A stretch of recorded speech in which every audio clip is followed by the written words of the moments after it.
M'abuelo fou llaurona, m'abuelo fou llauró. No faltarem mai les bledes.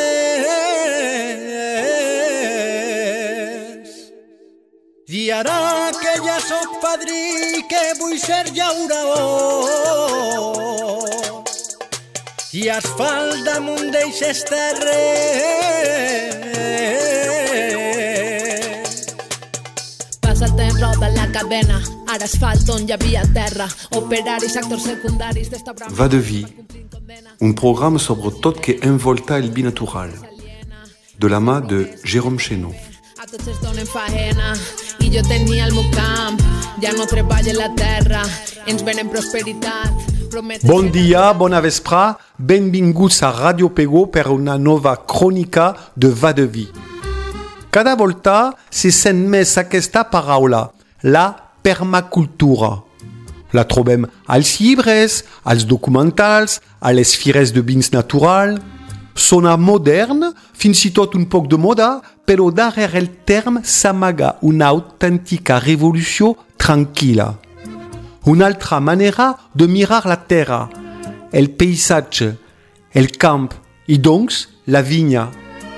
Per a obrir seriosament aquesta tercera temporada del programa, volíem tornar als orígens del concepte, entendre d'on ve, què vol dir realment i per què cada volta més vinyaters i vinyateres el posen en pràctica. Tot comença als anys 70, a Austràlia. Bill Mollison, biòleg i activista ecologista, i David Holmgren, estudiant en aquell moment, observen com l'agricultura industrial arrasa amb els sols i la biodiversitat, molestant l'equilibri natural. Decideixen buscar una altra via, inspirada no en les màquines, sinó en la natura mateixa. A esta idea li posen un nom, Permanent Agriculture, agricultura permanent, que prompt es resumirà en permacultura. Molt ràpidament, la permacultura deixa de ser només una tècnica de cultiu. Esdevé una manera de pensar i de dissenyar espais, amb tres principis ètics molt clars.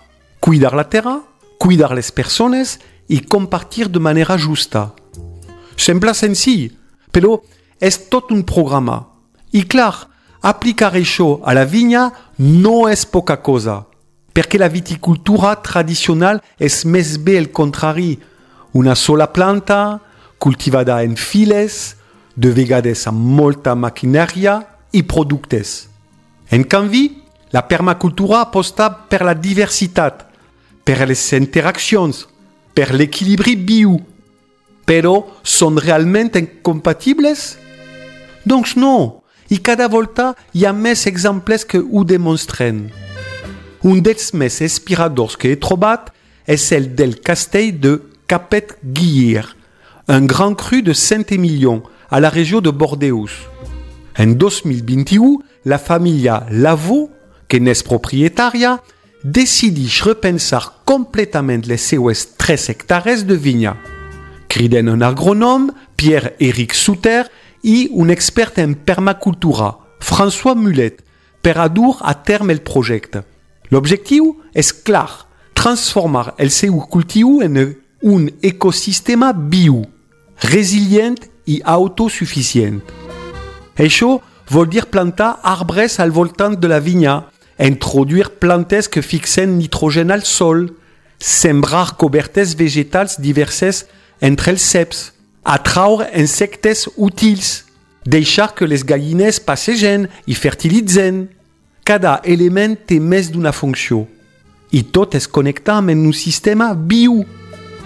El sol es revitalitza, les malalties disminueixen, els inputs externs es redueixen i sobretot es cultiva amb la natura, no contra ella. Este cas no és únic. Hi ha experiències semblants a Espanya fins a Califòrnia. Cadascuna adaptada al seu territori, amb solucions pròpies. Perquè la permacultura no dona receptes, sinó ferramentes per observar, pensar i actuar segons cada lloc. Els beneficis són clars.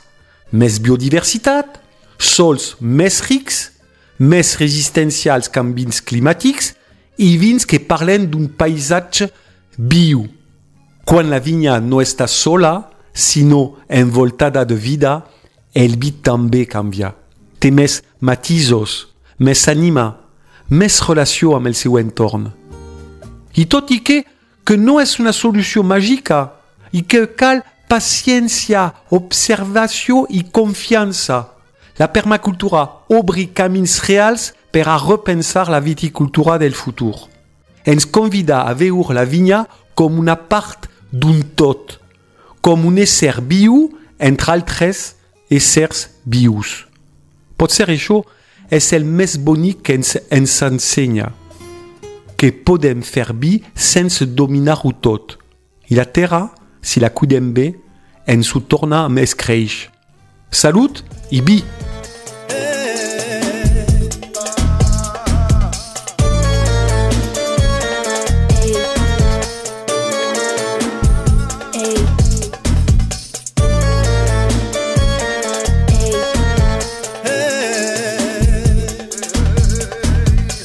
I és moment d'estar units